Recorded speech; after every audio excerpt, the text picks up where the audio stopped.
Good evening, everyone. I am Anushka, a doctoral student at IIM Calcutta. I welcome you all on Radio Sophia this evening. On Radio Sophia, we have been hosting a series of talks on a spectrum of social and economic and political issues. And today we are honored to have Dr. Indrajit Roy, Senior Lecturer at Global Development Politics, University of York, to discuss his ideas about citizenship and democracy in India. So before we proceed, let me take this opportunity to briefly introduce the guest for today. Dr. Roy obtained his PhD in Development Studies from University of Oxford. After that, he has held the European Social Research Council (ESRC) fellowship at the Oxford Department of International Development, as well as a junior research fellowship at Wolfson College at University of Oxford. His intellectual interest lies in studying contests over citizenship, influence of social relations of power, and government policy on democratic deepening and societal transitions, with particular interest on the global south. He leads the ESRC, that is European Social Research Council funded project titled Citizenship Futures, which looks at the idea of citizenship through comparative ethnographies in Global North and Global South. Dr. Roy has published his book, Politics of the Poor, Negotiating Democracy in Contemporary India, which broadly talks about the politics of the poor people and their subjectivities through ethnographic and historical institutional exploration of themes such as hope, dignity, and citizenship. He has also curated a podcast series titled India Tomorrow for the conversation with BBC Free Thinking on the eve of India's 2019 elections. The curation is forthcoming as a book titled Passionate Politics, Democracy Development and India's 2019 General Elections with Manchester University Press. Thank you, sir, for joining us today and accepting our invitation. We are very glad to have you here and looking forward to your session. And this, for this session, we first will the speaker would speak for half an hour, and then we'll take question, and then we can have some discussion. So now over to you, sir, please. Thank you, Anushka. Thank you so much for this very generous introduction. And thank you, Himatri, for inviting me in the first place. I must say I jumped at the opportunity to have a chance to speak with students in India because it's been a long time that I've had this conversation, and it's always nice to have these sorts of conversations with a small group. You can have really a lot of focused exchange of ideas. It's also really heartwarming actually to see you here today to chat about citizenship and what it means in the world's largest democracy, or as one has put it in, I've put it in the title of the talk, in the world's largest ethnocracy. And it gives me great hope, that there are so many of you wanting to chat about these topics on a Saturday evening, where there are other, I'm sure, more exciting, glamorous places that you can be. But anyway, thank you so much. In today's talk, I want to think with you about these two concepts that are in the title. One is the concept of citizenship, the other is the concept of ethnocracy. And I want to then reflect on how these apply to our country. I should say my research, as Anushka mentioned, looks thematically at questions of politics of development, citizenship, democracy, in a comparative sort of perspective. And my methods are usually tend towards the qualitative, including ethnographic methods. But in today's talk, I want to focus on India. And of course, I'll be looking at the concepts of citizenship and ethnocracy, but with a focus on India. And the observations are not ethnographic in the typical traditional sense, but they're more drawn on qualitative work. So let me first talk a bit about what an ethnocracy means. Then I'll reflect a bit on citizenship and its different understandings. And I will close with a brief discussion on the many meanings that citizenship can take in an ethnocracy, with some evidence from India. So if we were to start with what an ethnocracy is, and why am I framing my talk in terms of the world's largest ethnocracy? The term ethnocracy comes to us from the Israeli sociologist Oran Yiftashel.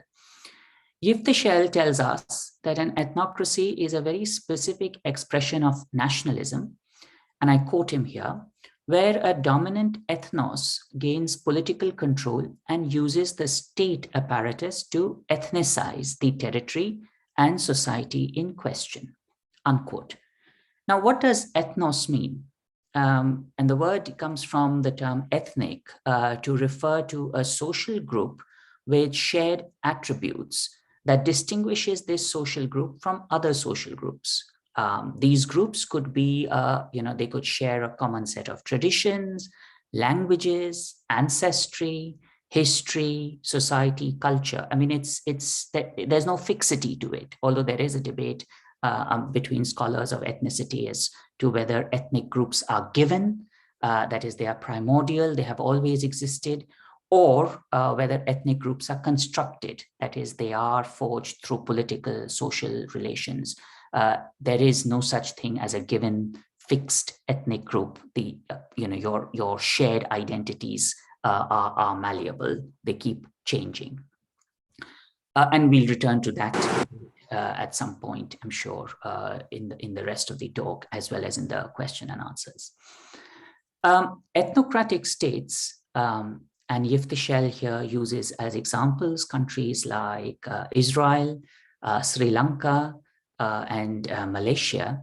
Ethnocratic states frame policies that rigidify distinctions between social groups or ethnic groups. One social group or ethnic group is considered to be the core of the nation. Others are considered peripheral and external to the nation. So you have this distinction between core ethnic group and a peripheral ethnic group that's quite central to an ethnocracy. And then you have three further features that distinguish ethnocracies from other regimes. One is a contest between the dominant ethnos and minority groups over territorial space and the public space, the public realm, so to speak. So there's a distinction, of course, between the core ethnic group and the others, but that distinction also becomes a contest, and that's key to thinking about an ethnocracy. There's an element of conflict, there's an element of contest. The second feature of an ethnocracy that distinguishes an ethnocracy from other regimes is a rigid ethno-nationalism, and I'll explain what that means, but just hold that thought. A rigid ethno-nationalism. And the third feature is a long-term political and economic stratification between ethnic groups. Yeah. So you have a core group and several ethnic groups. You have ethno-nationalism, and you have this long-term stratification, a hierarchy that emerges between the different ethnic groups. Now let's look at each of these features in some detail. Let's take the first feature, the contest between the dominant ethnos and the minority groups.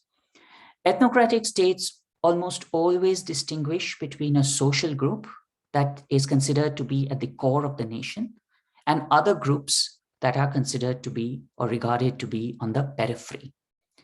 These distinctions are not mere ideational distinctions. It's not just an abstract sort of idea, but they take concrete manifestations in terms of contests over territorial space and the public realm.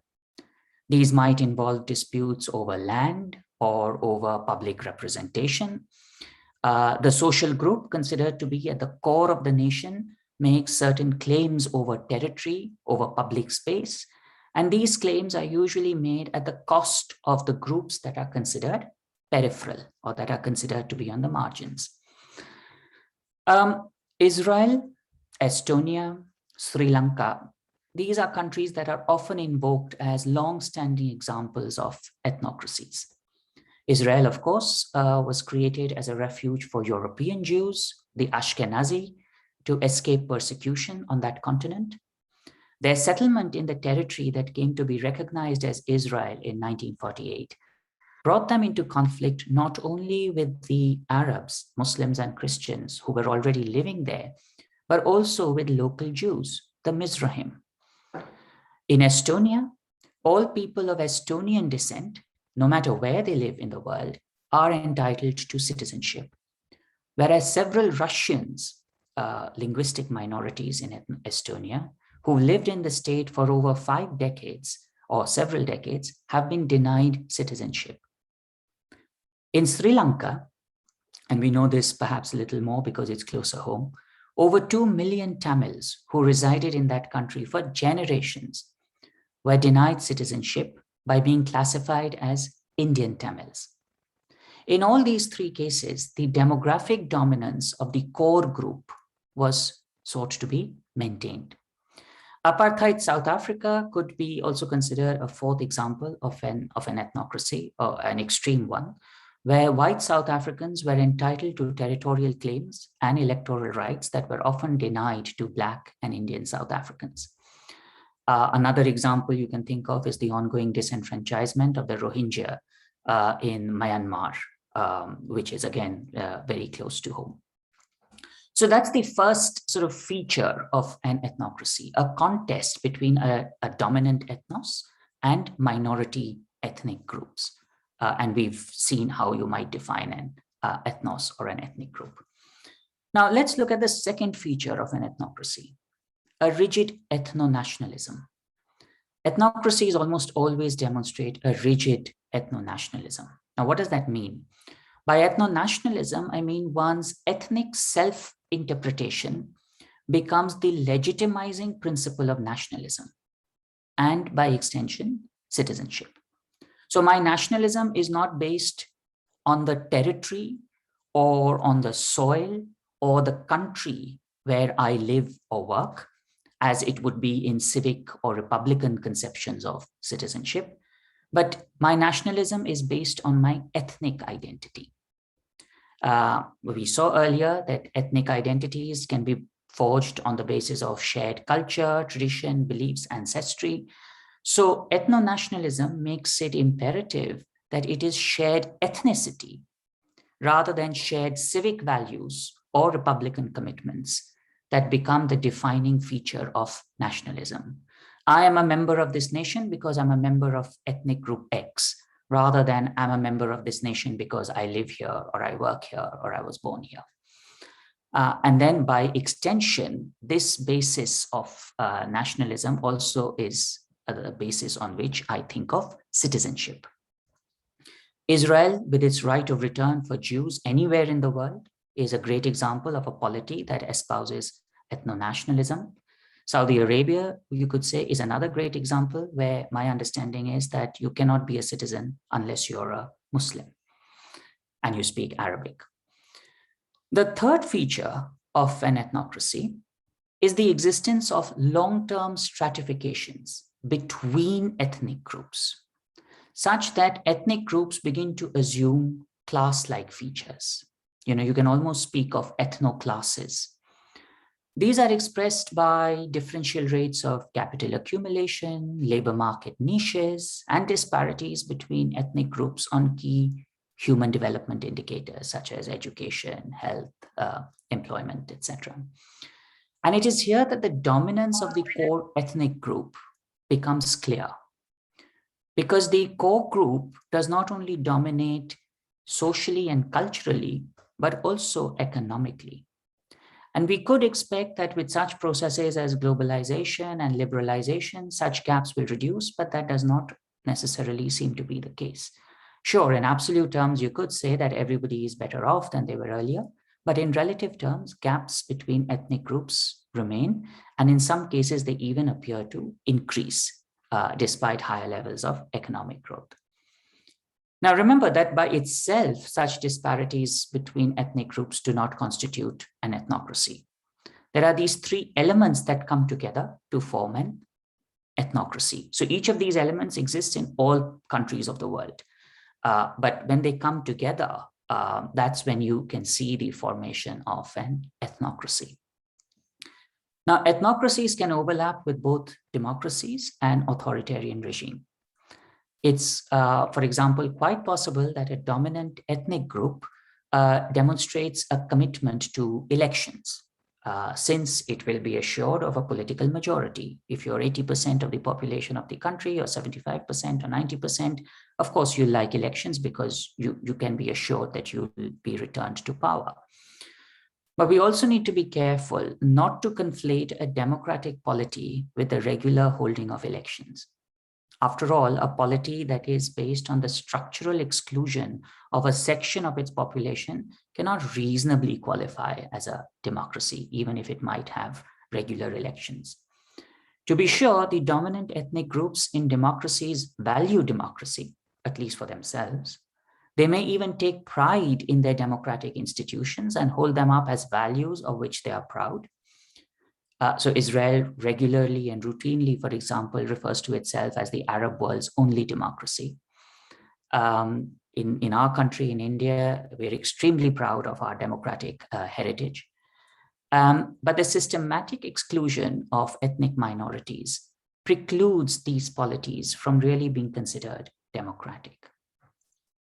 Therefore, while you can certainly hold regular elections in an ethnocracy and be proud of your democratic heritage, an ethnocracy is quite distinct from a democracy.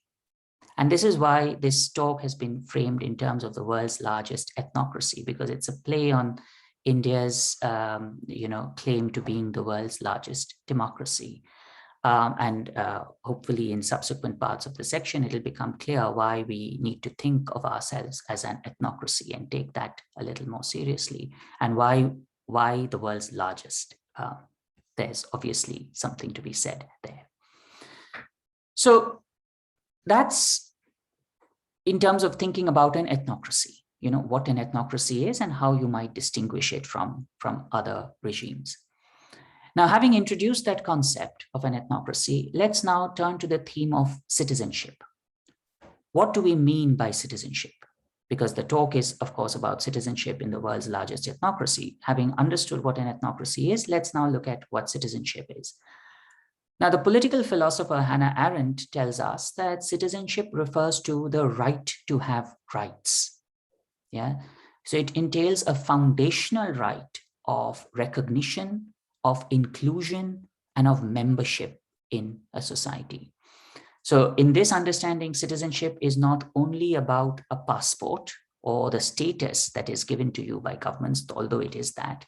But why does that status matter? It matters because it gives you certain foundational rights of recognition, of making claims to your state. The sociologist Margaret Somers, in her 2008 book, which was titled Genealogies of Citizenship, she helpfully distinguished between formal rights, or the status that governments give to their citizens, from the more substantive right of human personhood. So formal rights are attached to the legal status of a citizen.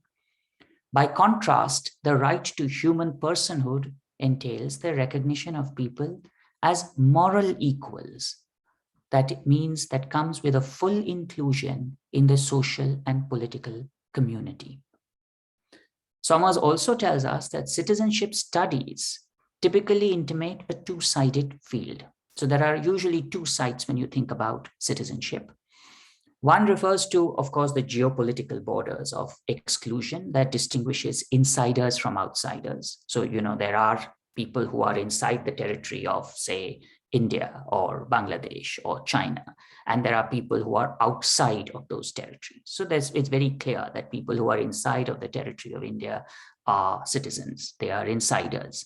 Those who are outside of that territory are outsiders.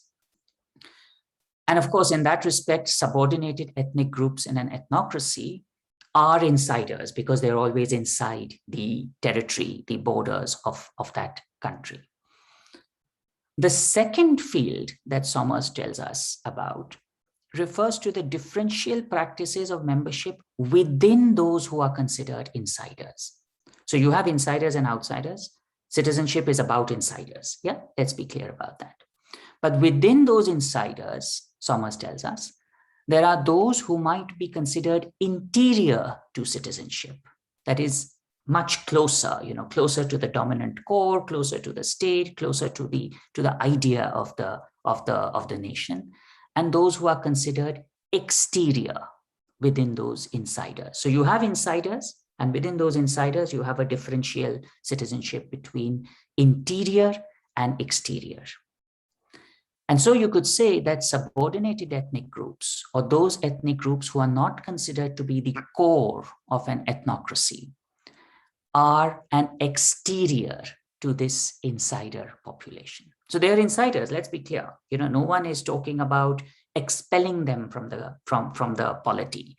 No one is, you can't talk these days about, expulsion and, the kinds of moves that European interwar fascist and Nazi regimes sort of made or tried to do, because you will invite international criticism. But you can sort of have practices whereby within those insiders, you have interior groups and exterior groups, and subordinated ethnic groups could be said to be exterior within the insider population. So citizenship in an ethnocracy is thus constituted by dilemmas for members of ethnic groups that are considered not to be core to the nation, that are, of course, insiders, but they're not interior in that sense. They're not core to the nation, but they are peripheral, marginal, and sometimes even threatening as far as the nation is concerned. So on the one hand, the promise of citizenship is sought to be redeemed vis-a-vis all members of the dominant ethnic group. Yeah, everyone who's part of that dominant ethnic core is considered to be, a citizen, a full, proper, interior, insider citizenship. Citizen, and that often includes a steady incorporation of the erstwhile marginalized groups within the core. Yeah. On the other hand, those very same processes through which you are creating that dominant ethnic core is also leading to the exclusion, the further exclusion and even isolation of ethnic groups that simply cannot be incorporated into the core of the dominant group, because obviously if you include everyone in the core, then what's the point of having a core? The idea of a core is that you need to be able to exclude people at all times. Yeah. So that's how perhaps citizenship and ethnocracies sort of interface, and the dilemmas of citizenship in an ethnocracy play out. And you think of and remember this four-sided sort of field, the insider versus outsider, and within the insider, you have the interior versus the exterior. Now, having sort of introduced these two concepts and, seeing how they interact with each other, let's now turn to citizenship in the world's largest ethnocracy. In other words, let's see how these themes and their relationships apply to India, and it will hopefully become clear why one is talking about the Indian case as an example of ethnocracy. In her magisterial work, the political theorist Neeraja Gopal Jayal reminds us of the complicated relationship of the three M's, as she puts it, in post-1989 India. The M meaning the letter M, so the relationship between the mandir, and by which she refers to the temple at Ayodhya, and the emergence of Hindu nationalism, as she puts it. The second M that she refers to is the mandal, and it's the controversies over the reservation policy that was introduced, as it happens on this day back in 1990. So 7th August 1990 was the day the VP Singh government introduced the Mandal Commission reservations and sort of brought them up for parliament for debate in parliament. And the third M that Jayal talks about is the market, or the opening up of the Indian economy, the liberalization, privatization, and globalization troika, as has been referred to. And Jayal refers to how mandir, mandal, and market, the three M's, actually made up the practice of citizenship in India after 1990. While the politics of Mandir exposed the majoritarian tendencies within Indian politics, the politics around Mandal have spurred egalitarian promises, and the politics of liberalizing markets has exacerbated inequalities in India, even though the vocabulary of rights that has been spawned, is more and more entrenched in the body politic. So the liberalization of the Indian economy, the opening up of the state has generated aspirations, has generated certain hopes for inclusion and for equality, while at the same time, in practical terms, it has exacerbated inequalities. Now, if citizenship has to do with what you might call social membership or belonging to a community on the one hand, and the right to an allocation of resources, then you see how after 1989, this dilemma of citizenship that I referred to earlier has continued. You have certain groups making claims that are recognized, historically oppressed communities making claims that were recognized through the apparatus of the Mandal Commission recommendations. But you also have certain claims that are tending to exclude significant groups within the body politic, and here one refers to the controversy over the Ram Temple, and then you have the market and its two-sided, so to speak, processes. One, the process of hope and inclusion; the second, the very real inequalities that it spawns. Now, in some ways, these dilemmas and these sorts of complications have become starker and clearer in the last several years. And you could say that India is definitely moving towards the constitution of an ethnocracy. These processes have become particularly stronger since 2014, but as I will suggest that they have been in the making for a while. Now, why 2014? And I suppose this is where the contentious elements of the talk come in, and I suppose there will be some discussion over it. In 2014, of course, is when the BJP comes back to power with its full majority, and one could say that is when the sort of the influence of Hindu religious, or rather, that there's a correction, Hindu nationalist ideas become really, really central. The important role of the Rashtriya Swayamsevak Sangh, or the RSS, is something that becomes clearer since 2014. And, the RSS, of course, as I'm sure people know here, was established back in 1925 and strives to organize society in accordance with and ensures the protection of Hindu Dharma, or a way of life. In 2019, the RSS claimed to have 85,000 shakhas, or cells, in which members are trained in physical combat and our organizational ideology. It has over 15 formal affiliates, which are the largest, and some of which include the largest student and workers' unions in India. Why has it become so significant after 2014? Because several members of the Union Cabinet are affiliated with the RSS, have claimed to be affiliated with the RSS, and Prime Minister Modi himself has gone on record recognizing the influence of the RSS on his own political thought and his own political ideas. And there's a very interesting work on Prime Minister Modi as a political thinker, which is being written. And I would very strongly urge you to look at that, going beyond the binaries of left and right, whether you're pro-Modi or anti-Modi. I think it's important to think of Modi as a political thinker, whether you agree with him or not. And there's this work which sort of, tries to outline the very significant influence of the RSS on his political thinking, which is why I think it's important to think a little about the RSS. And what its views on politics are, rather than going down the route of picking on this or that government.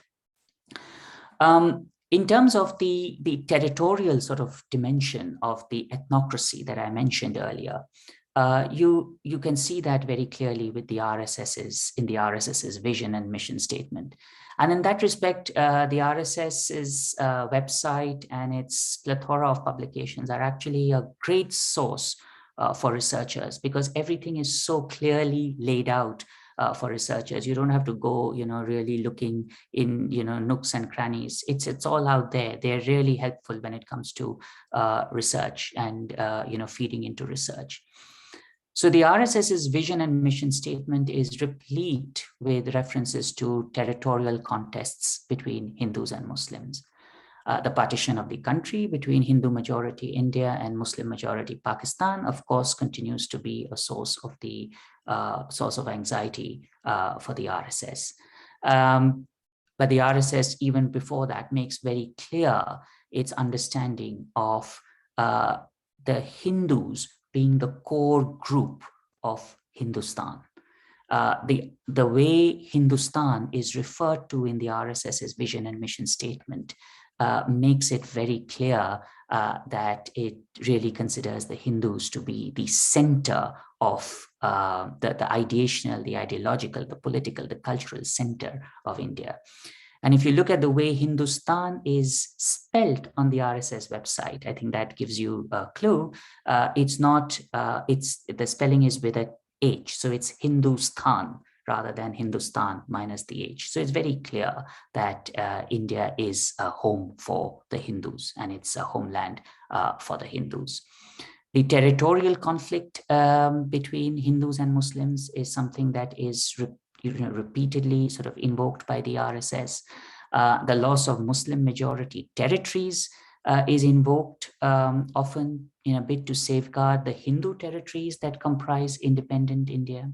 So for instance, the Muslim majority region of Kashmir, which enjoyed a semi-autonomous status under Article 370 of the Indian Constitution, and we can debate whether that was a good thing or a bad thing, but that particular sort of instance was singled out as a thorn in the flesh, despite the fact that other states in India with non-Muslim majorities have enjoyed similar autonomy.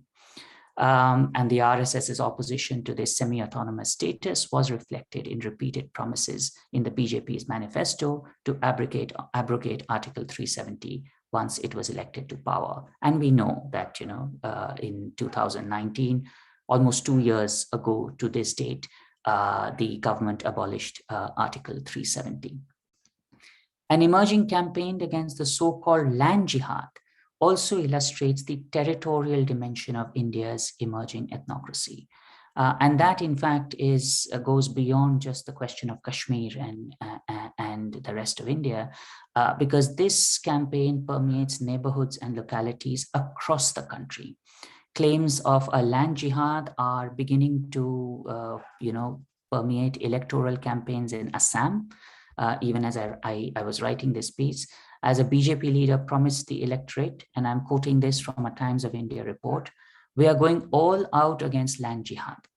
Certain elements have grabbed land from us in lower and middle Assam. They have not even spared the monasteries. This will definitely feature in our manifesto." Now remember, it's absolutely fine to talk about, getting rid of illegal occupation of land. I mean, land is a resource and you should not occupy it illegally.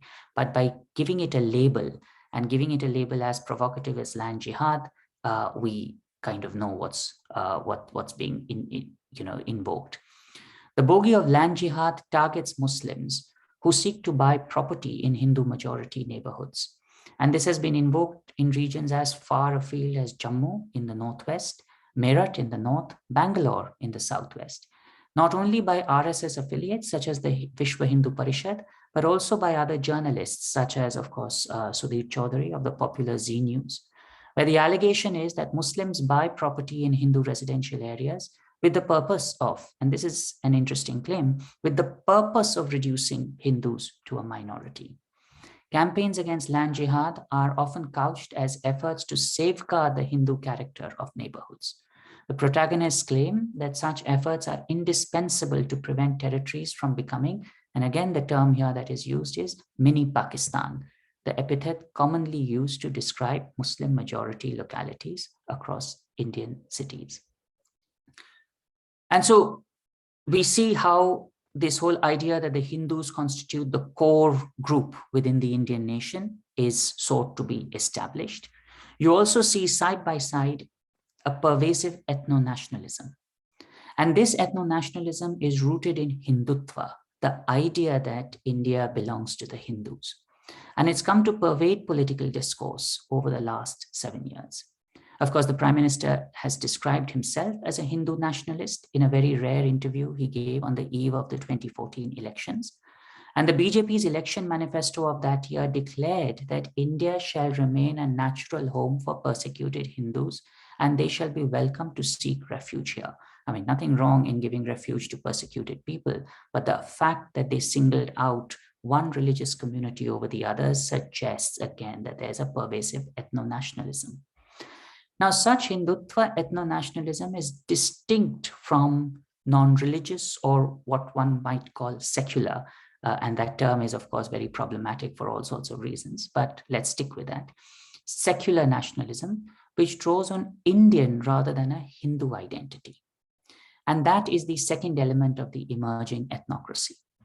Hindutva ethno-nationalism targets religious minorities and social minorities as internal enemies. Remember that insider, outsider, interior, exterior sort of distinction I drew, as internal enemies as much, if not more, than external enemies. So Muslims, and to a lesser extent Christians, find themselves at the receiving end of Hindutva ethno-nationalism.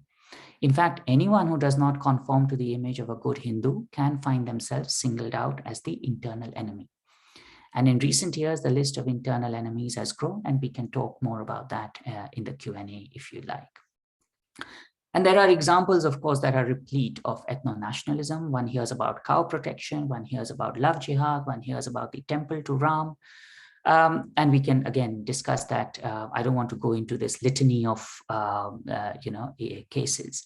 But one that is really striking from the point of view of citizenship in an ethnocracy, and I think central to the argument that is being made here, is the controversy around the Citizenship Amendment Act, delivering on the election promise to amend citizenship laws that would make it, more amenable to the BJP's electoral promise of India being a refuge for persecuted Hindus. The Modi government tabled, as you know, in December 2019, the Citizenship Amendment Act. Under the provisions of the Act, Hindus, Buddhists, Jains, Christians, Sikhs, and Zoroastrians from the Muslim majority neighbors, Afghanistan, Pakistan, and Bangladesh, could find their applications fast-tracked. And we know the sorts of debates and outbursts that had led. But what is interesting is the way in which a single religious group was excluded or filtered out of the amendment. The interesting thing, of course, also is that by declaring non-Muslim migrants or immigrants before 2014, saying that they would not be considered illegal migrants, but Muslim immigrants would be considered illegal migrants, of course, has complications and implications for the way in which India's citizenship law plays out. As you know, India's citizenship law prohibits naturalization of illegal immigrants or citizenship by birth, even if one's parent is an illegal migrant. And the amendment therefore makes it possible for undocumented non-Muslim immigrants to apply for citizenship, but continues to bar equivalent Muslim migrants. It's a very, very subtle way of introducing the sort of ethnic core of the nation that I referred to earlier, and therefore is a very, very interesting way in which the idea of an ethnocracy is fashioned in India. Okay, in the last 10 minutes or so, I want to sort of reflect on the third dimension of an ethnocracy, the political economic exclusion of Muslims in India, which maps onto the third character of ethnocracy that I mentioned earlier, the long-standing economic stratification between ethnic groups. And this, of course, has deeper roots. As far back as 2006, which is some 15 years ago, a commission appointed by the then UPA government noted important disparities between Hindus and Muslims. They talked about worker participation rates among Muslims lagged that of Hindus by almost 10 percentage points.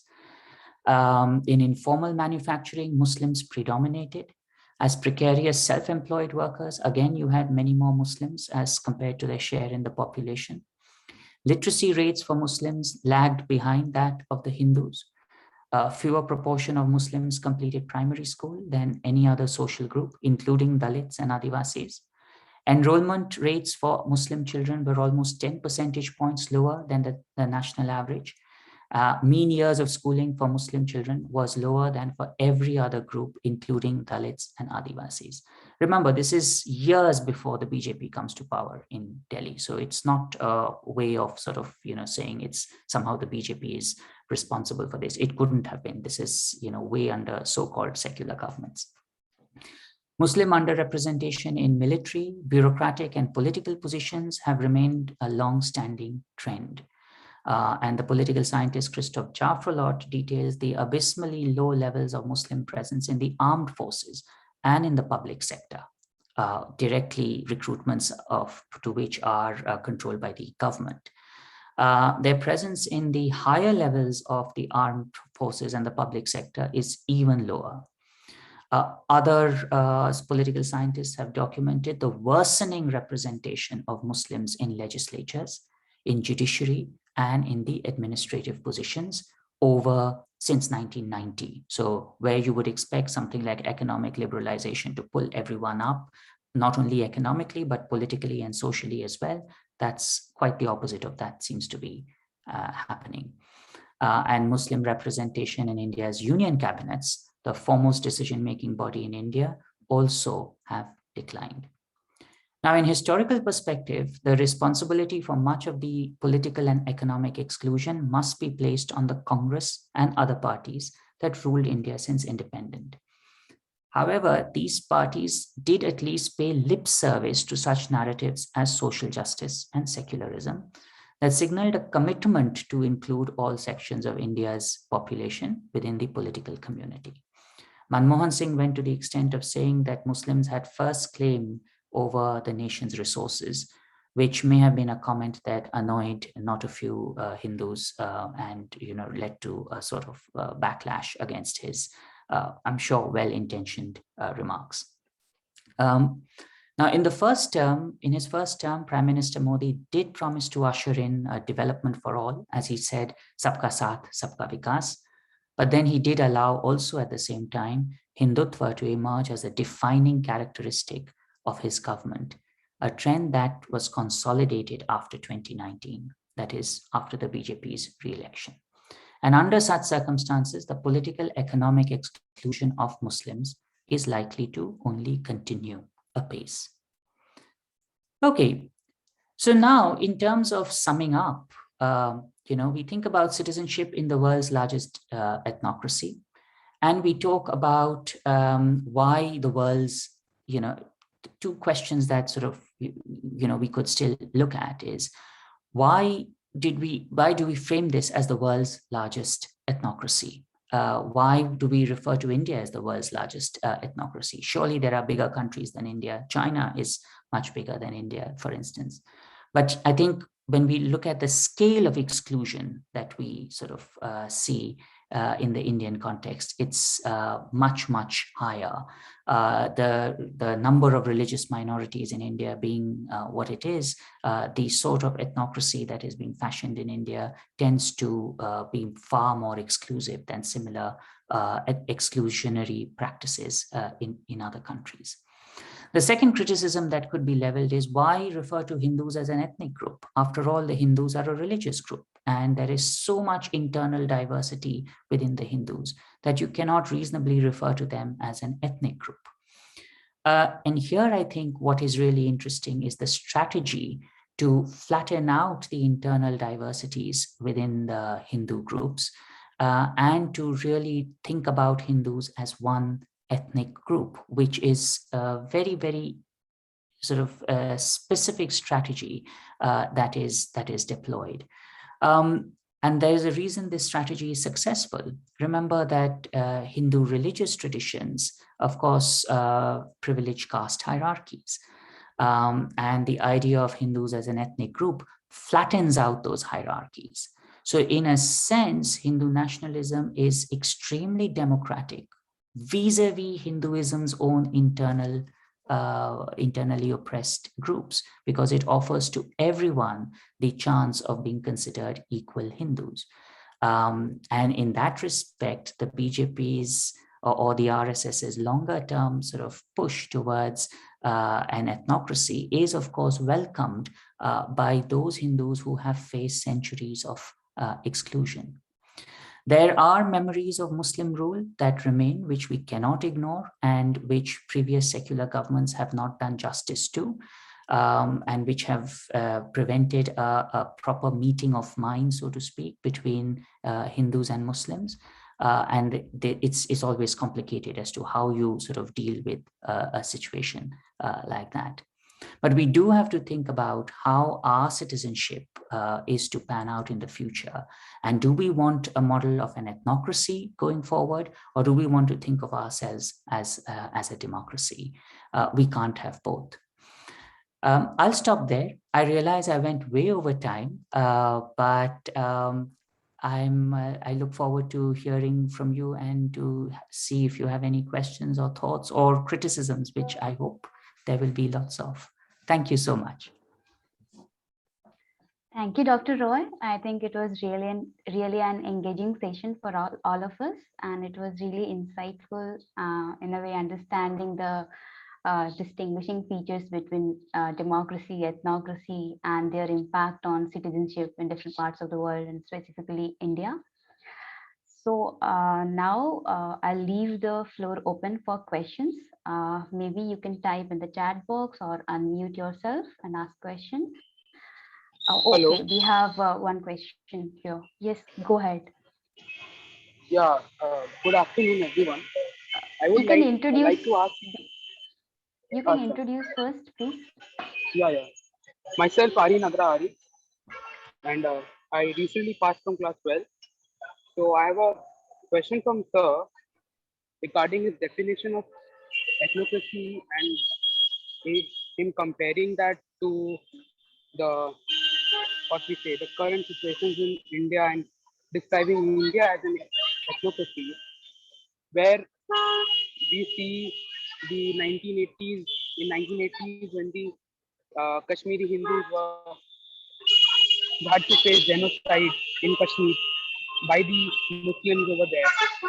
And we see in India that elections are very Muslim centric, especially in states like UP, Bengal, where we have seen politicians saying that they don't want Hindu votes, they rather take Muslim votes because they are very consolidated and they come as a whole. So when we have a series of incidents where there have been injustice done to Hindus, and when there were after the World War II, when the Polish came, when the Jews came, they didn't face any uh, racism or any kind of problem in India with the Hindus. It's only the Muslims which has to be particularly described by the professor as facing the problem in this country, where no other group or the Sikhs or the Christians. And when we talk about love jihad, it was the Christian minority groups in Kerala which pointed out that love jihad was a major problem in the state, and the girls in Christian communities were being kidnapped and converted forcefully. It was neither RSS or the BJP terming love jihad as a term. And there's one more thing which I would like to point out. Can you be slightly shorten your question? Concise, yeah, sure. My question regarding to sir is that I don't think that his definition really suits India's meaning or definition of democracy, because things over here are very secular, way secular than you think it is in India. And I would like to point out few things which he has based his definition of ethnocracy, where he pointed out that RSS has defined, has works basically for Hindu Dharma. It's not Hindu Dharma. Rather, in many instances where the RSS people, the RSS leaders have said that Hinduism and by definition includes Muslims and every religion in India. So how can that be a Hindu nationalist? And when the whole Ram Mandir movement was, he defined the whole Ram Mandir movement as a Hindu majoritism movement, where that whole movement was won on a judicial basis. On a judicial basis, it was not something that people came and the next day there was a mandir over there. It was the Aryan, oldest case in India. I think your question is pretty clear to Professor Roy. I think Yeah, let him thank you. answer. Thank you, Let him answer Yeah. your point. Thank you. Thank you very much, Aryan. I think I'm very grateful that you raised these questions, because these are often raised and they're very helpful to sort of get key things out of the way. I'm pretty sure that organizations like the RSS or the BJP are made up of wonderful human beings, and they will help people who are beyond their immediate circle. But if you look at, and here I'm relying exclusively on how the RSS identifies itself. I've just posted a link in the chat box, which is a link to the RSS's website. And the RSS makes it very clear exactly what its vision and mission statement is. And there is no scope for any misinterpretation. Let's see what that statement is. It says very clearly, and I don't know if you can open the link and see, but I'm quoting here from the RSS's vision and mission statement. The very first sentence is, the Hindu culture is the lifeblood of Hindustan. That's it. Whether an ethnocracy is a good thing or a bad thing is quite besides the point, Aryan. An ethnocracy's foundational, the definition of an ethnocracy is that a certain ethnos is considered to be the core group of the nation. The RSS is very clear that the Hindus are the core group of Hindustan. So I don't think I can debate with the RSS about what they are. No, sir. I'm understanding your definition of ethnocracy. But when we have RSS leaders like the RSS Pramukh himself saying that his definition of Hindutva is itself the Muslims included in the definition. So why didn't they put this into the vision and mission statement? Sir, when it said Hindu, when you are reading the term Hindu, and when you are asking for the definition of whom you are including, you cannot say that Hindus and Muslims. When you have itself included the Muslims in the definition of Hindu, then he doesn't need to write that on his website. I think so. And when in multiple occasions he has been asked, and it is a public event where you can and I can listen to him, what his definition of Hindutva is. So what I am thinking, sir, is very confusing. When we have a democratic process where 30% of the population is a Muslim of a certain religious group, and if we divide that in the demography of this country, in places like Bengal, I am from West Bengal, sir, from Kolkata, and recently we had an election, and I had analyzed that election data, and in places like Dinajpur, South Dinajpur, where you have 80% population of 80% population is from a certain religious group, you have people voting in a consolidated way, and we have our own chief minister. Aryan, let me just butt in. So I have actually a very similar. I mean, thank you for your question, and sorry for interfering, because I mean, we have to accommodate other questions as well. Just probably to make your point a bit clearer, in the form of a question that I have for Professor Roy. Professor Roy, I mean, I think he was talking about the elections in Bengal. So given the political linkages of ethnocracy, what's your view on when the so-called the secular or the non-right political parties often fight elections seeking votes from what they say the majority of the minority and the minority of the majority? So is there a paradox somewhere hidden inside that? So I think that's where Aryan was also pointing to. So that's why I thought I'll make it precise. Thank you, Aryan. I mean, you are one of the youngest participants in this group that we've come across. Thank you for raising the point. Just 18, sir, just 18. No, and it's really, as I've said earlier, it's very heartwarming that you chose to spend a Saturday evening with us rather than on more glamorous places. But if I may say, actually, I'm sorry. Look, if I may say, if you and the RSS think that the Muslims are Hindus, then why is there a worry about whether you have Muslim representatives or Muslim consolidation or whatever it is that you said? Exactly, sir. That is my point. But you were worried about it. I wasn't worried about it. I am not. Sir, I am not.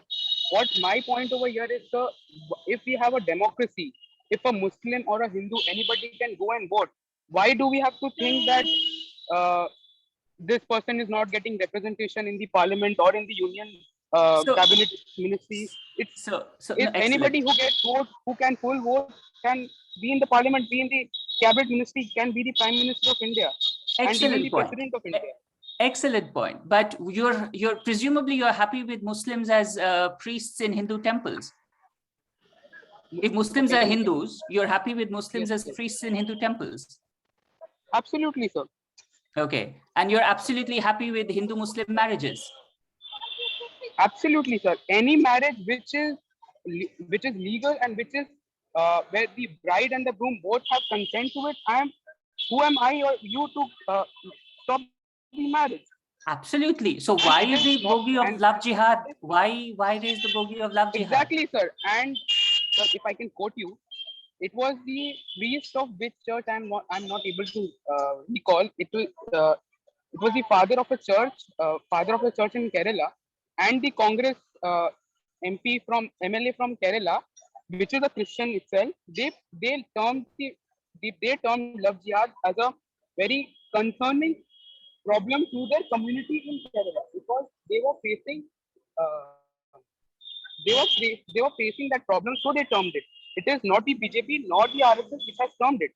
Sir, I'm very I have the articles. If you want, I can share it. And it is a very love jihad is not an issue for the BJP at all. Sir, it is. That is the problem. When you have a community of Christians and Muslims complaining about a single thing which is happening in the country, like, sir, if I elaborate my point, the triple talaq bill, it was a problem for the Muslim women in India, so it became a problem for the BJP in India.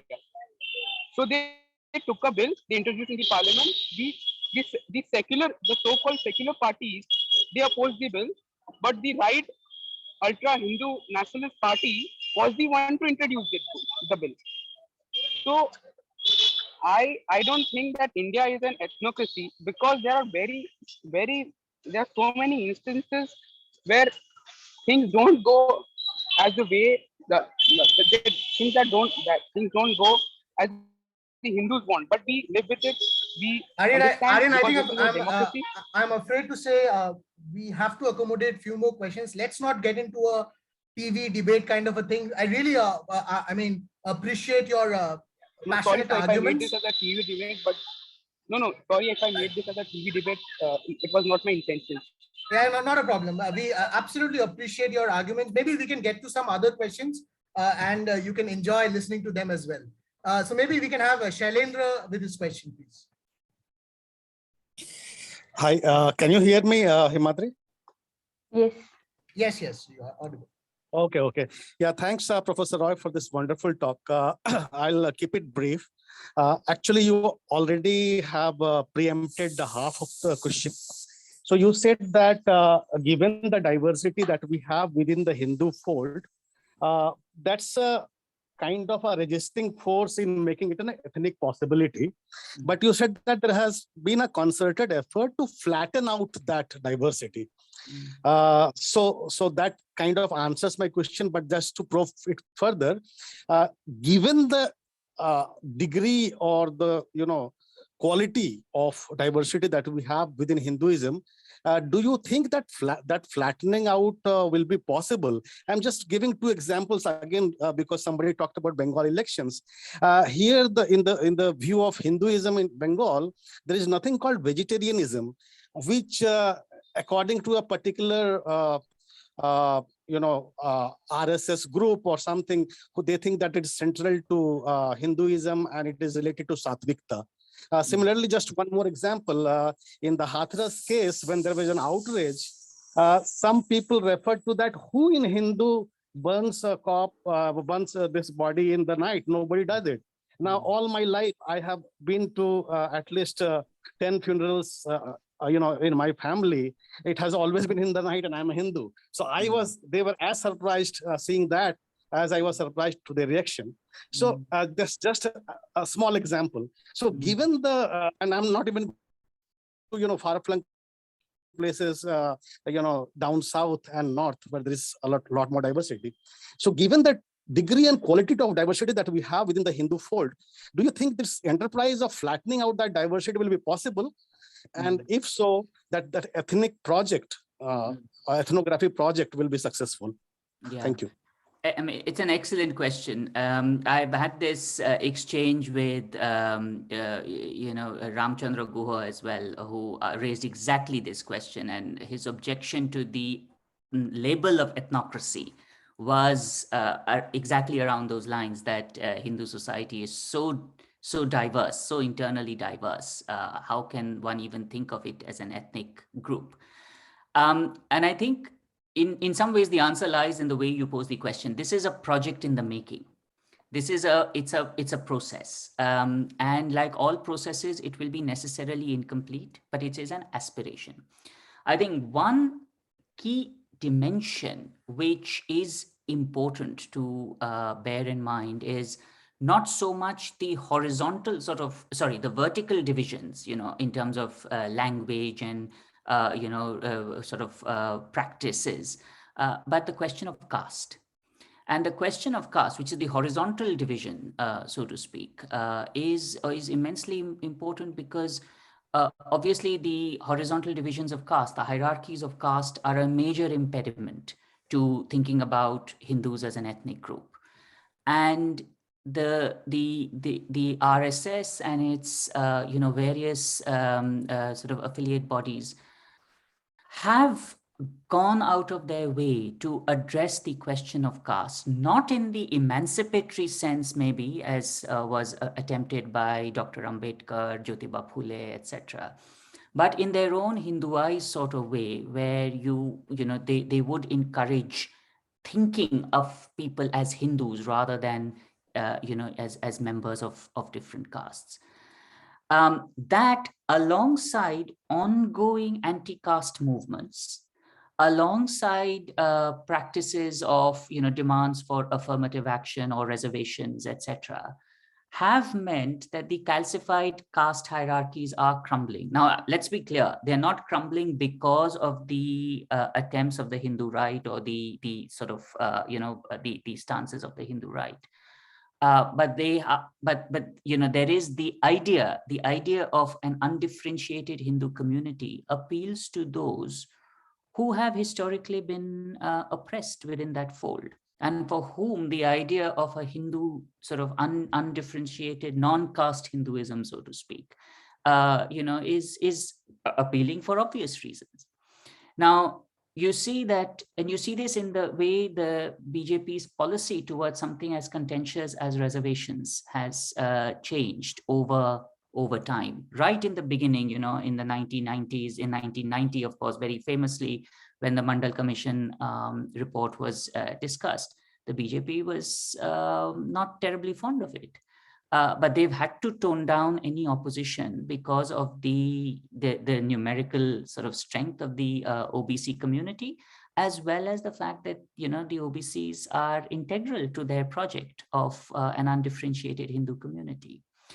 Now, this is not to suggest that the OBCs themselves love the BJP very much. Like any other, community, or like any other sort of, group, they have different political views. So I don't think, that they are necessarily sort of tilting in favor of the BJP. But what is interesting is to see how the BJP's toned down its own sort of initial opposition to reservations. Perhaps the BJP would like not to have to deal with reservations at all, but it realizes it cannot do that. And I think they are the first government that has set up something like the National Commission for backward classes, or maybe not set it up, but they've given it constitutional status, which is a big thing, which is a very, very significant milestone. So you're right that it is going to be extremely difficult to flatten these vertical divisions, divisions along language, along, personal beliefs. There are Shaivites and Vaishnavites and, people who worship Kali and Durga and Ram and Krishna and all of that. But certainly in terms of the horizontal divisions of caste is something that they are definitively, working towards. You look at voting patterns, and this is a study that the CSDS have done. Adivasi votes for BJP candidates tend to be extremely high as high caste Hindu votes, which suggests that as far as the Adivasis can see, the BJP sort of project is something that they are not averse to. And it is understandable why they're not averse to it, because historically they have been sort of, compelled to be at the margins or the periphery of the dominant core identity. And now they are finding that they are, they sort of are part and parcel of the core. I think ideas of respect, ideas of dignity, ideas of equality are ideas that appeal to Indians across the board, and in its own very peculiar way, the BJP's project, or the project of Hindutva, appeals to those ideas and suggests that there might be a way in which those who were historically oppressed will benefit. Now, the extent to which they will actually benefit is always a question. You look at the caste proportion of the union cabinet ministers, for instance, or you look at the proportion caste-wise disaggregated representation in parliament, you don't find any major improvements. But people do, think of respect, status, and dignity in ways that I think academics need to take more seriously. And that may be one way in which the ethnocratic project of the BJP could succeed. My friend, the sociologist Suryakant Wagmore, is writing about Hindu civility and how the RSS's project might actually be more civil as far as oppressed caste Hindus are concerned than the so-called secular projects, which respected the diversity of Hinduism. And the diversity of Hinduism means lots of things, including caste hierarchies. So you're right, it's going to be difficult breaking down those vertical those vertical divisions of caste, but horizontally, of course, because certainly those who were at the lower end of the caste hierarchy don't like and don't want those hierarchies to continue. So I hope that answers your question. This is a work in progress. Thank you, it does. Thank you. Thank you. Yeah, go on, Anushka. Thank you, Shalendra. Shalendra is a PhD student at IIM Calcutta with Strategic Management Group. So are there any other questions? I think Madhuri has a question. Madhuri, you can answer. Yes. Thank you, Himadri. Hi, Professor Roy. Thank you for an extremely interesting session. Lot of new information for me. I just had a couple of clarificatory questions because I was a little confused with whatever you were telling. So you actually mentioned that even before the BJP came to power, right from the time of post-independence, schools and so many other areas have a very low representation of Muslim participation. So it was less than 10% in schools and in so many other areas. so irrespective of which government is in power, you are saying that there has always been an underrepresentation of Muslims in all important areas. Am I correct in my Yes. understanding? Is Yes. that what you meant? Yes. So then you're saying that it is a systematic exclusion that is happening at the government level. So it is not about whether it is the BJP in power or it is the Congress or an alliance in power. It is a systematic exclusion that is happening. So do you have any thoughts on why it is happening, and what are your thoughts on what can we do to avoid this kind of an exclusion? And I also have an additional question. So, why only Muslims you're talking about? We do have other communities, right? We have Christians and we have so many other communities. What is like, are we saying that, we even have Sikhs? So some of them, we may say that they could become a part of the larger Hindu stream, but they are probably not. We have Christians, we have Sikhs, and we have so many other, we have Jews, we have Zoroastrians. So why are we not talking about all these communities? We're continuously harping on Hindus and Muslims. Are you not kind of, adding fuel to the fire? Why only talk about this particular community? And okay, that's question number 2. Question number 3. So this underrepresentation, especially in areas like education that you're talking about, cannot the Muslim leaders, we have so many, I don't want to segregate Hindu leaders and Muslim leaders, but given the nature of discussion, can we not have these Muslim leaders promoting these people to join schools? No school has denied admission. We don't have evidence that a school has denied admission just because you're a Muslim, right? So why can't these leaders, rather than fight for unnecessary things like causing like terrorism, focusing on those kind of issues, why can't they encourage these people to join the mainstream? And all of us, common people, we have friends from all communities. Are we going to refuse? So by creating this kind of a narrative, I think you're aggravating rather than solving the problem. So these are my comments and questions also. So yeah, thanks. Thanks. Again, I'm glad you raised those questions, because it's, it helps to clarify things. Obviously, I think the presumption that what Muslim leaders are demanding is irrelevant or unnecessary, I wouldn't go that route, because it may look unnecessary to you and me, but it may be no. very Why would it be sorry, I mean, why would you say it's unnecessary? We have enough leaders who encourage children to come to school. So that should be the focus, rather than saying Hindus are trying to do this. You should encourage them to join common schools. Are you saying that they are not getting admissions? Is that what you're saying? Because you're not talking just about schools. I think there are just not enough schools. No, there are schools, right? It is based on, we have schools, we have colleges, we have all of these things in India, right? And you are not just talking about BJP, that is the current government in power. You're saying that right from post independence there has been a systematic exclusion. So if that is the case, shouldn't we explore why that is happening, rather than just blaming and saying that this is happening? It could be maybe politically the Muslim leaders also want such a situation to continue.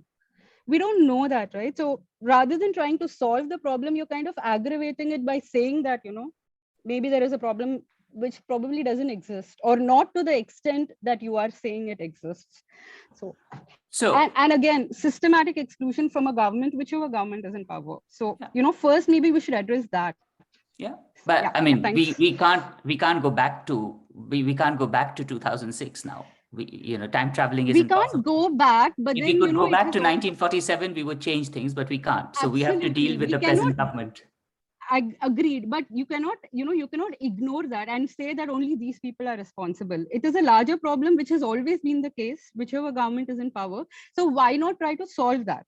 And what are the Muslim? So I'm saying Muslim leaders simply because given the context of discussion, so encourage these people to come to school and do those kind of good things, because I as a person, I'm not going to say no to a Muslim. Probably, at least most of us are not going to be. We're going to be kind enough, welcoming enough to everybody, whoever they are. So why not change the narrative to that aspect, rather than continuously focusing on a thing which may not be as serious as you make it? And maybe whoever are the politicians, including the Muslim leaders, they have something to gain by continuing this narrative rather than trying to sort of remove this. So that is the point I wanted to make. Okay. Can I answer now? Sure. Yeah. So So first things first, I think you underplay the extent to which Muslims suffer discrimination in this country. There are enough reports about how Muslims are denied housing. There are enough reports about how Muslims are denied, basic facilities. And there was this exchange we were having earlier about why don't we consider Muslims as Hindus and that sort of thing. Well, the fact is that, you're not willing to sort of, extend to them, to people, basic courtesies that you should as human beings. The figures about Muslim underrepresentation in schools, etc., come from government. These are official figures.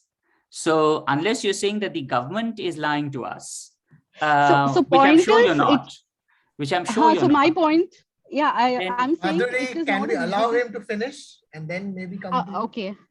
Sure. Sorry. I hope you're not suggesting that the Indian government is lying to its people by giving us false figures. Because if you are, then that's a serious allegation. No, I never said that. I said that you have talked about this being the case post-independence, irrespective of which government is in power. So you're kind of creating a wrong narrative by focusing on a particular, you're saying that it is a case in India that this is what is happening. But it is. So why do you think that is happening? You're saying it's been the case since independence, not just the current thing. Yeah. So that's probably not the fault of any particular party, right? From your own words. And why are the Muslim leaders, so why do you think this is happening? How do you think it can be addressed rather than, further aggravating this? That was my point. And why are the Muslim leaders not encouraging people to come into mainstream? Surely that's a possibility in India, in the democracy. I mean, are you saying that we're going to refuse such a thing from happening? That was my question. Yeah. So it looks like there have been, the official records suggest, the official data suggests that there is underrepresentation of Muslims in education. The issues, as you say, are systemic. These are issues that post-independence governments, whether it's Congress, whether it's the regional parties, they've all been responsible for, and of course one has to hold them to account.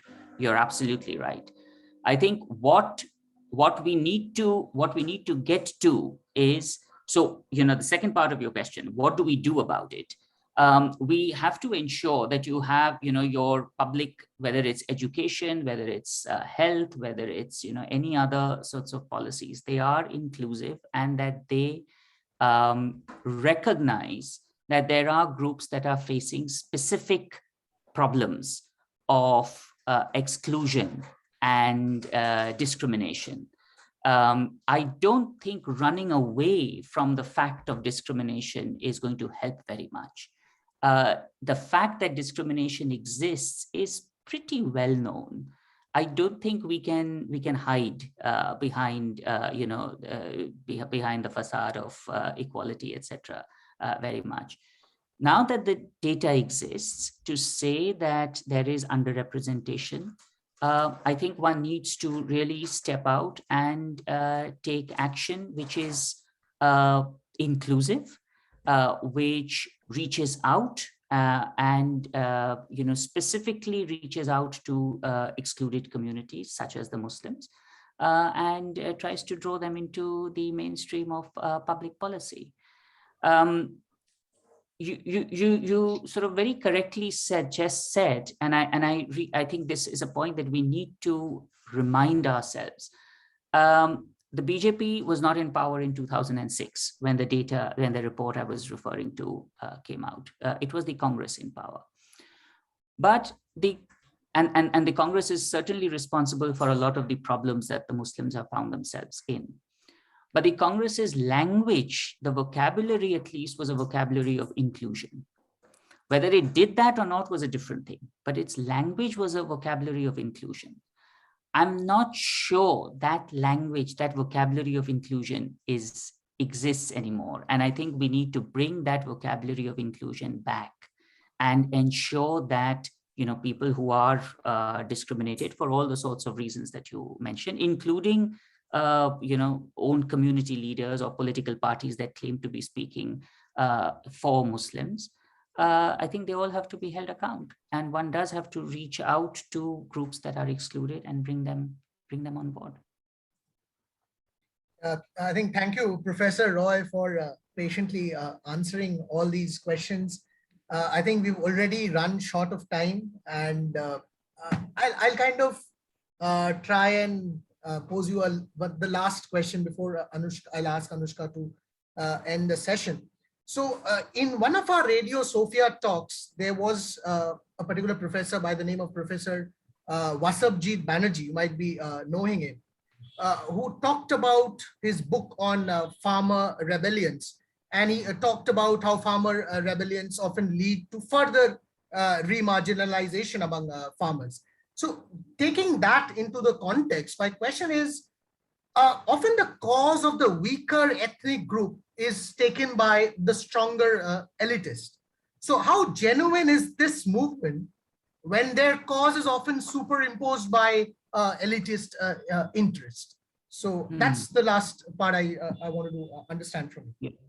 I think it's a really important question, and it also links to the point that was made that's being asked in the comment just now about the census and the counting of the OBCs in the census.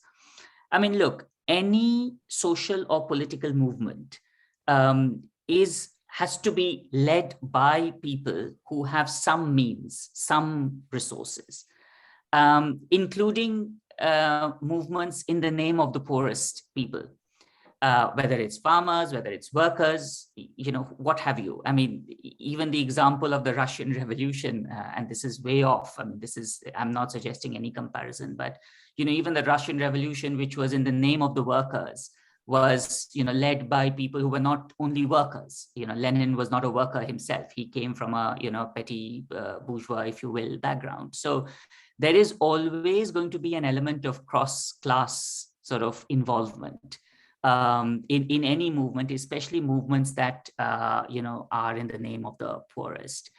And my own view is, with all due respect to Professor Banerjee, is that, movements with these cross-class alliances, we have to recognize the solidarity, the cross-class solidarity that exists, the possibility that they will be appropriated by the more powerful or the, elites or the better off groups, but respect the movement itself. I mean, it's one thing for the movement to be led by whoever is leading them. But remember that so many people are actually following, or so many people are part and parcel of that movement. And people are not fools, they're not brainwashed. They can't be brainwashed into following movements. They are part and parcel of a movement because they feel that there is something in it for them. So I'm on the case of the farmers movement, on the case of the OBC demands to be, for caste based, census counts. I think they have a pretty sort of solid reason for making the sorts of demands that they are making. I think the government has to, engage and dialogue with them in a way that respects their agency, not through their leaders, but, if necessary, directly with them. I mean, the farmers' movements historically, I mean, again, this is not to do with how the BJP has dealt with the farmers' movement. The way Mrs. Gandhi dealt with the farmers back in the 70s, or the way Rajiv Gandhi dealt with the farmers in the 80s, is the same story all over again. Back then, they all accused the farmers' movement of being misled by the big farmers. And that includes the Marxists as well. They all said it's the big farmers who are leading them. But why were these small farmers supporting those groups? We're sitting on the top of this, controversy over the counting of the census, the caste counting of the census. It will always be the more powerful OBC groups or the more powerful OBC leaders who will make those demands. But surely there will be support for that from across the OBC castes, especially the poorer groups who find themselves vulnerable and marginalized. And I think there is merit in the farmers' demands as well as the OBC demands. This is absolutely key to national inclusion. Because remember, this is a country which is, still there's a majority are farmers, and many of whom are from OBC backgrounds. So I think we do have to respect those demands and those worries and those anxieties, whether whether we think caste is good or bad is a different issue. In favor of caste census because it will come up with all these sorts of give us data on the exact amount of inclusion that we see in this, on the exact amount of inclusion, or the exactly who controls resources and what the population is. We don't know what the population is. I mean, can you imagine a country like ours? We just don't know what the social makeup of our population is. I mean, all our demands for protective discrimination, for affirmative action is on the basis of 1931 census. How, and there are public policy students here, how rational is that? So I think we do need data, we do need information. And these demands will be led, of course, by elite groups. But we have to respect that elite groups have support from across classes, which we have to address. So I hope that answers your question. Thank you. Absolutely. I think it's a very important question, and we need to have more of these discussions than less. Thank you. Anushka, please take over. Yeah. Thank you, Dr. Roy, for taking all the questions and answering so patiently. And so before we end the session for today, I too have a small question if you want to answer. Otherwise, sorry if it's a repetition. Okay. So my question is, there is no deny that this idea, I mean, the idea of the idea of BJP as a party is ethnocratic. But can we, based on that, can we classify the entire Indian democracy as a ethnocracy? Saying it in a different words, like in the view of this regional differences and the recent election results in Bengal, Odisha or Tamil Nadu. And we often see there are large divergences within Indian politics. So also, is it okay to define Indian nationalism? Yeah. I mean, it's a great question, and I hope that time will prove me wrong.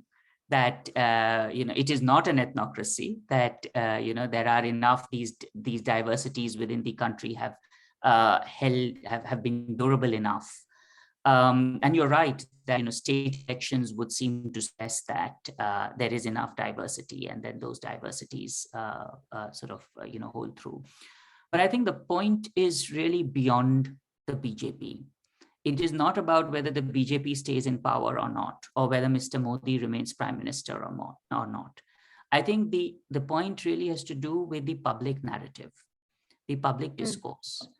Remember, even Ms. Banerjee, and she styles herself as secular, and she's been the most sort of staunch sort of opponent of the BJP.